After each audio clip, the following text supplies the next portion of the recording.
Bienvenue sur Passionné de Novela, vous regardez Les Noces de Zara épisode 65, mais avant de commencer, abonnez-vous et activez la cloche de notification pour ne rien rater, n'oubliez pas d'aimer la vidéo.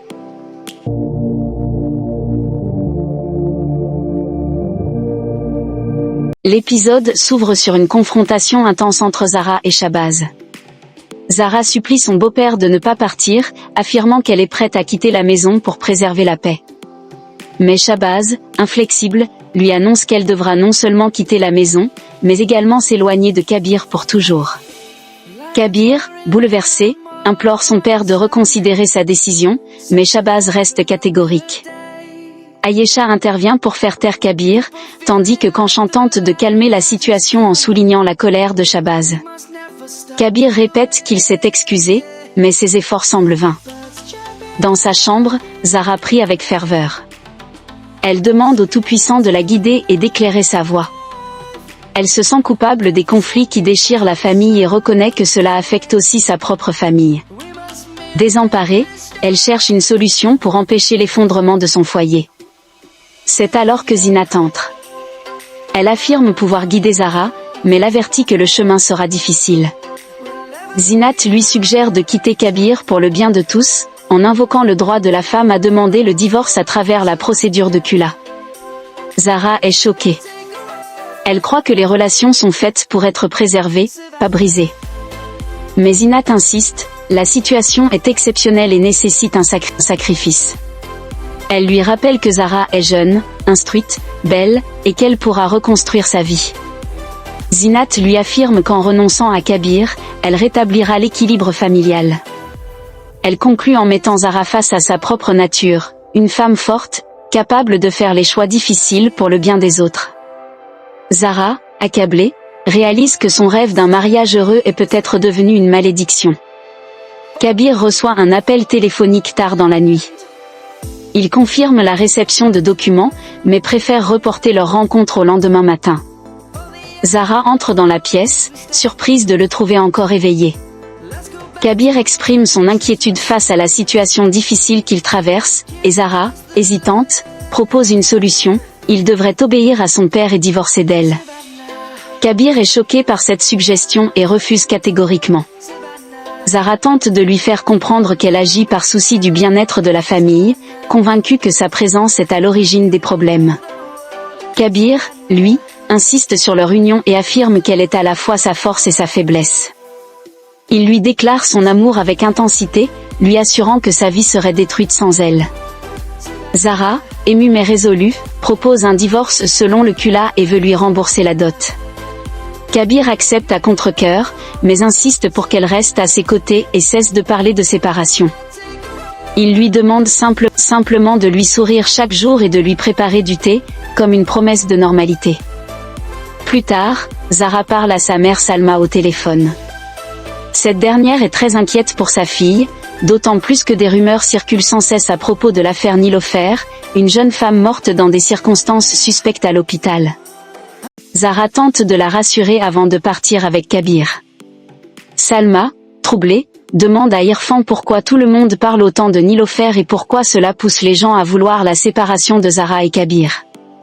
Irfan explique que sous couvert de demander justice pour Nilofer, certains manipulent la situation à des fins politiques. Shahbaz Ahmad veut faire de Kabir le qazi, tandis que l'imam Hashmi cherche à renforcer son autorité. Au milieu de ces luttes de pouvoir, Zara et Kabir souffrent injustement. Irfan, bien que lui-même qazi, avoue être impuissant car la police est désormais impliquée. Mais il reste confiant, selon lui, Zara est innocente et le Tout-Puissant veillera sur elle. Sur la route, Zara est hantée par les paroles de Shahbaz, qui avait intimé à Kabir de choisir entre être un fils obéissant ou un mari obéissant, exigeant qu'il divorce de Zara. Revenant à la réalité, Kabir tente de détendre l'atmosphère en complimentant Zara et en essayant de lui arracher un sourire avant de la conduire chez ses parents. Malgré ses efforts, Zara reste accablée par le poids de la situation et évoque à nouveau le Khula. Kabir refuse d'en parler, affirmant qu'il connaît ses intentions, mais qu'il ne veut pas rouvrir cette discussion. Il l'encourage plutôt à garder la foi et à faire preuve de gratitude pour leur présent. Kabir arrête soudainement la voiture pour aller récupérer des documents, laissant Zara seule à bord. Peu après, elle aperçoit une petite fille qui pleure et cherche sa mère. Zara la prend sous son aile et retrouve rapidement la mère affolée. Celle-ci remercie profondément Zara, la reconnaissant comme une femme engagée pour les droits des femmes et la justice. Elle loue son courage et prie pour qu'elle soit bénie. Pendant ce temps, Kabir revient à la voiture, mais ne trouve pas Zara. Il s'inquiète, puis un groupe d'hommes surgit en criant le nom de Zara et en l'accusant. L'un d'eux exige que Kabir divorce d'elle, affirmant qu'elle est responsable de la mort d'une femme. Kabir tente de les raisonner, leur rappelant qu'il leur avait appris la justice et la droiture, et qu'ils ne doivent pas agir sans preuve ni discernement. Mais l'un d'eux l'accuse de négliger ses responsabilités. Zara revient et Kabir lui demande de se réfugier dans la voiture. Le ton monte avec les hommes, qui menacent le couple et affirment qu'ils rendront leur vie insupportable s'ils ne se conforment pas à leurs exigences.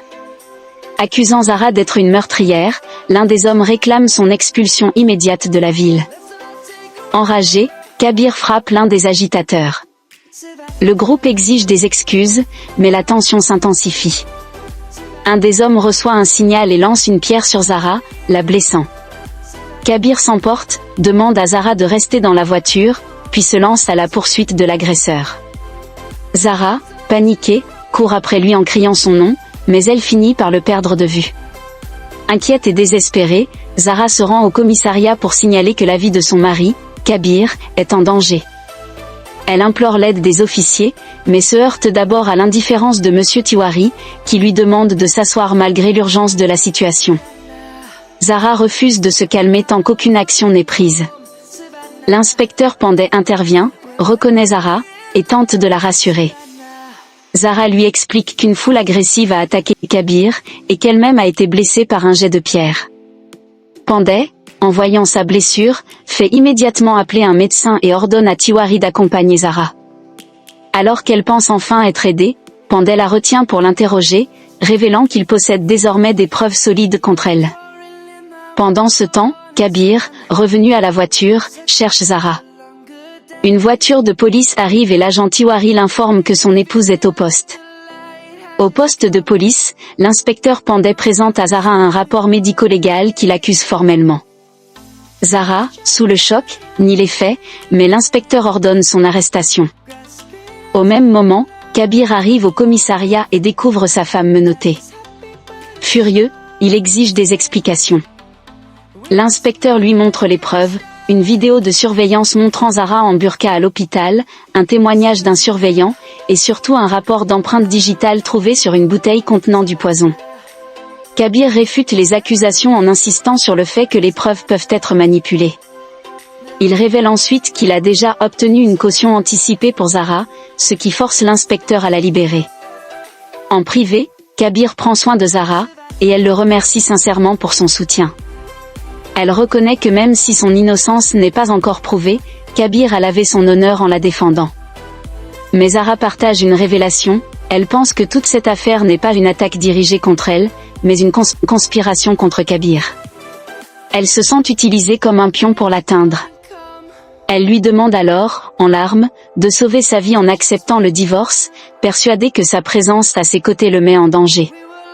Kabir refuse catégoriquement, affirmant que leur amour est plus fort que tout et qu'il ne l'abandonnera jamais, quoi qu'il en coûte. Zara insiste, prête à se sacrifier pour lui, mais Kabir reste ferme, incapable d'imaginer sa vie sans elle.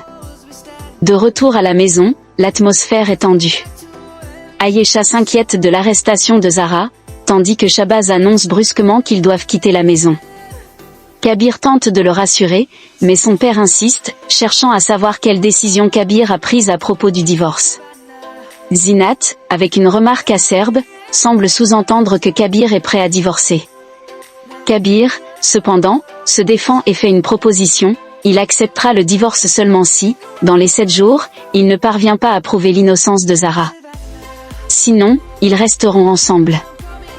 Plus tard, Zara découvre que la chambre a été magnifiquement décorée, et Kabir lui avoue que c'est leur voisin qui l'a fait. Tandis qu'elle s'émerveille de la beauté de la pièce, Kabir lui parle sérieusement, il lui explique qu'il ne peut rompre la promesse faite à son père de divorcer si elle n'est pas innocentée dans les 7 jours. Il insiste pour qu'elle reste avec ses parents pendant cette période, afin qu'elle soit loin des remarques cruelles de sa famille.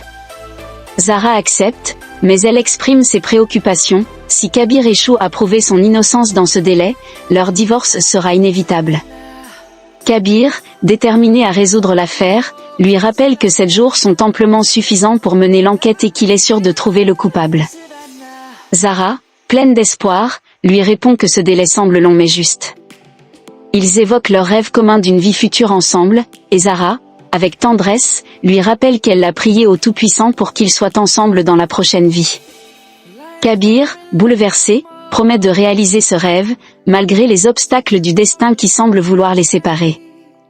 Zara, pleine de douceur, lui propose un changement qu'elle aimerait voir chez lui, un simple changement dans ses yeux, pour qu'il reflète le monde entier. Ils échangent des sourires complices et des taquineries, notamment sur le ronflement de Kabir, ce qui allège l'atmosphère. Elle finit par tomber dans ses bras et lui demande de la prendre une dernière fois dans ses bras, car le temps qui leur reste est incertain. Kabir, déchiré entre son amour pour elle et la crainte du Tout-Puissant, refuse, expliquant que ses convictions religieuses l'empêchent d'aller contre les principes divins. Zara, émue, lui demande de ne pas se soucier des limites imposées, car son amour pour lui est sans frontières. Elle se prépare à vivre ces 7 jours d'incertitude, sachant que tout pourrait basculer. Le lendemain, Zara prépare ses valises pour partir chez ses parents, et Kabir, visiblement préoccupé, lui propose de la conduire lui-même. Cependant, Zara insiste pour qu'il lui promette de la tenir au courant de ses progrès concernant l'enquête. Kabir refuse, craignant que cela ne la distrait et qu'elle s'inquiète inutilement. Après un échange, il accepte de lui dire s'il trouve un indice sur le meurtrier, mais il reste ferme sur sa décision de ne pas partager ses plans. Zara, inquiète pour sa santé, lui prodigue des conseils sur sa nourriture et ses habitudes, lui demandant de prendre soin de lui et d'éviter de manger des aliments épicés. Kabir, quelque peu agacé, lui assure qu'il sait se prendre en charge, mais elle persiste, l'appelant comme un enfant. Kabir, en plaisantant, tente de se défaire de la situation en lui prenant ses vêtements, affirmant qu'elle n'en aura pas besoin pour les 7 jours. Zara, furieuse, réplique qu'ils ne sont plus mariés, mais Kabir rétorque que tant que le divorce n'est pas effectif, ils restent mariés. La discussion se poursuit avec Zara exprimant sa peur que, si Kabir ne parvient pas à prouver son innocence dans les 7 jours, leur divorce sera définitif. Kabir, rassurant, lui assure qu'il trouvera le coupable. Lorsque la conversation prend une tournure plus intime, Zara tente de cacher des indices de leur rencontre pour éviter que quelqu'un ne découvre qu'ils sont ensemble. Alina, entrant dans la pièce, remarque immédiatement le comportement suspect des deux, et, inquiète, interroge Kabir et Zara. Kabir, agité, lui ordonne de ne pas poser de questions, mais Alina se montre persévérante, faisant référence à un passage du livre sacré qu'elle a lu après un conseil de Zara sur le divorce. Elle révèle qu'elle connaît maintenant toutes les conditions du divorce et déclare qu'elle ne permettra pas à Zara de partir. Kabir, voyant qu'Alina persiste, lui réprimande vivement, et lui ordonne de cesser ses objections. Alina, blessée, quitte la chambre en pleurant. Kabir, accablé par la situation, court après elle en appelant son nom. Zara, inquiète de la réaction de Kabir, lui demande pourquoi il a crié sur Alina. Kabir, d'un ton doux, lui explique qu'il est profondément affecté de voir Alina pleurer, car il tient beaucoup à elle. Il ajoute que la douleur qu'il ressent est liée à l'affection qu'Alina porte à Zara, et qu'il est sûr qu'Alina sera ravie de la voir revenir à la maison après cette période de séparation. C'est la fin de l'épisode, merci d'avoir regardé, n'oubliez pas de vous abonner.